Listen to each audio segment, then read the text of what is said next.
This video, titled, "Why Did Jesus Tell His Disciples to Buy a Sword?" is a continuation from the previous video, which is titled, "Should Christians Take Up Arms Against Evildoers?" If you haven't seen that video, there's a link to it in the description box of this video, as well as links to the Cardboard Box Church Telegram page, website, and donation links. Now, the story or the issue of this sword is found in Luke 22. Jesus is talking to his disciples and he says to them, "When I sent you out, did you lack anything?" They say, "Nothing."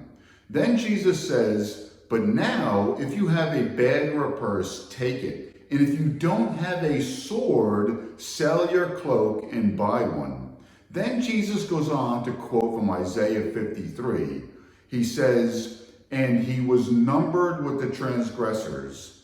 Jesus is telling his disciples that his ministry time with them on the earth is coming to a close and he's going to be taken from them. The Word of God, who was with them every day for about 3.5 years, is about to be taken from them. The disciples say to him, "See, Lord, here are 2 swords." Jesus says that is enough. About a dozen verses later, they're in the Garden of Gethsemane. Judas Iscariot has already betrayed Jesus, and he's on his way with soldiers and servants from the high priest.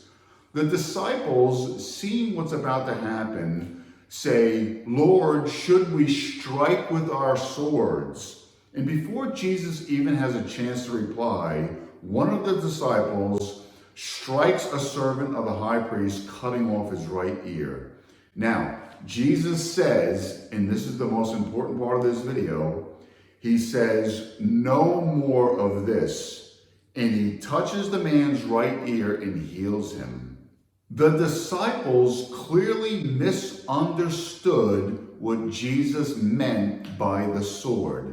The sword is spiritual. Even though Jesus told them to buy a physical sword, it has a spiritual meaning to it. In fact, I would submit that Jesus purposely told them to buy a sword, knowing what would happen and how they would respond incorrectly in a carnal way, so that he can use the situation as an object lesson to teach the truth. He said no more of this to the way they carnally responded. Jesus is the Word of God. What he says is eternal and everlasting. In Matthew 10, Jesus is telling his disciples all about the persecution they're going to face when they bring this message to the people.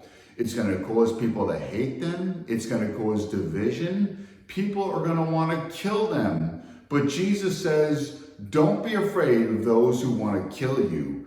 Anyone who tries to save his life will lose it, but the one who loses his life for my sake will find it."